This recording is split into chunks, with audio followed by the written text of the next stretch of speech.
आज हम उन इम्पोर्टेंट पॉइंट्स को डिस्कस करेंगे जिनसे गुजरातीज और मारवाड़ीज का धंधो फ्रेमवर्क बनता है। इन पॉइंट्स को जानने के बाद उनकी तरह आपको भी इन्वेस्टिंग और बिजनेस करने में बहुत मदद मिलेगी। ये द धंधो इन्वेस्टर बुक का सेकेंड पार्ट है।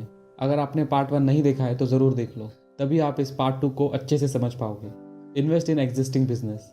एक एग्जिस्टिंग बिजनेस में इन्वेस्ट करने का सबसे आसान तरीका है स्टॉक मार्केट। नया बिजनेस शुरू करने के कंपैरिजन में पहले से ही भागते दौड़ते बिजनेस में इन्वेस्ट करने पर हमें ये 3 एडवांटेजेस मिलते हैं। हम अपनी मर्जी के मुताबिक जितने चाहे उतने बिजनेस के स्टॉक्स खरीद सकते हैं, जब तक चाहे अपने पोर्टफोलियो में रख सकते हैं और कभी भी सिर्फ एक माउस के क्लिक पर उसे बेच सकते हैं। अगर हमें छोटे से छोटा बिजनेस भी खरीदना हो, जैसे कोई गैस स्टेशन या लॉन्ड्रोमैट, तो उसके लिए हमें अच्छे खासे कैपिटल की जरूरत पड़ेगी। लेकिन आप आपके बैंक अकाउंट में रखे 1000 रुपए से भी स्टॉक मार्केट के जरिए अपनी मनपसंद कंपनी के भागीदार बन सकते हैं और फिर अपनी सहूलियत के हिसाब से धीरे धीरे अमाउंट बढ़ा सकते हैं। स्टॉक मार्केट के जरिए आप 1, 10, 100, 1000, 10,000 जितने चाहे उतने बिजनेस में इन्वेस्ट कर सकते हैं। इंडियन स्टॉक मार्केट में हजारों कंपनीज लिस्टेड हैं। उसी तरह आप दूसरे किसी भी देश के स्टॉक मार्केट में भी घर बैठे इन्वेस्ट कर सकते हैं। Invest in simple businesses. किसी भी बिजनेस में इन्वेस्ट करने से पहले हमें उसकी इंट्रिंसिक वैल्यू निकालनी होती है। उससे पता चलता है कि बिजनेस हमें सस्ते में मिल रहा है या महंगे में। लेकिन क्या इंट्रिंसिक वैल्यू निकालने का कोई फिक्स्ड फॉर्मूला है?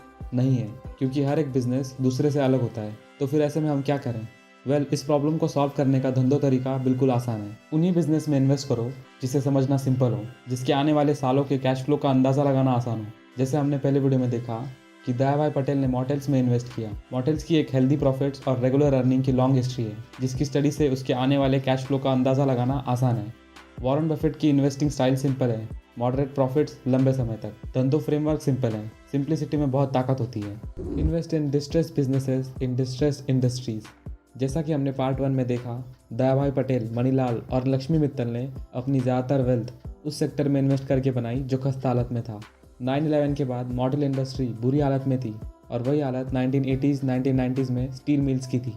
स्टॉक मार्केट में आपको ऐसे बहुत से स्टॉक्स मिलेंगे जो फंडामेंटली अच्छे होने के बावजूद खस्ता हालत में हो। आपको बस सही वक्त का वेट करना है। Invest in business with durable modes. Business with mode का मतलब है कि ऐसे बिजनेस जिनके पास अपने कंपटीशन के मुकाबले एक एडवांटेज हो या उसका कोई कंपटीशन ही ना हो, जैसे माइक्रोसॉफ्ट, गूगल, अमेजॉन, डीमार्ट। मोट होने की वजह से कंपनी के कस्टमर्स बने रहते हैं। ऐसा नहीं है कि मोट सिर्फ बड़ी कंपनीज के पास ही होता है, बल्कि स्टॉक मार्केट में आपको बहुत सी छोटी कंपनीज मिल जाएंगी जो मोट के साथ ऑपरेट करती है।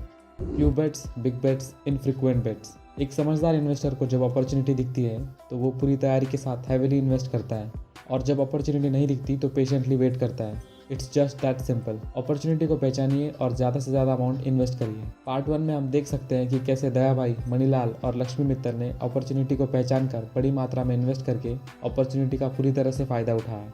Margin of safety. Warren Buffett कहते हैं कि जब भी आप बिजनेस खरीदें तो ये मेक श्योर कर ले कि आप उसके कंजर्वेटिव प्राइस से सस्ते में उसे खरीद रहे हैं। बेंजामिन ग्राहम का मार्जिन ऑफ सेफ्टी के इंपॉर्टेंस को देखने का नज़रिया बिल्कुल सिंपल और स्ट्रेट फॉरवर्ड है। वो कहते हैं कि जब हम किसी एसेट को उसकी ओरिजिनल वैल्यू से कम में खरीदते हैं तो हम हमारे लॉस होने के रिस्क को बहुत हद तक खत्म कर देते हैं। एसेट की इंट्रिंसिक वैल्यू पर जितना बड़ा डिस्काउंट, उतना ही लॉस का रिस्क कम और उतना ही हायर रिटर्न।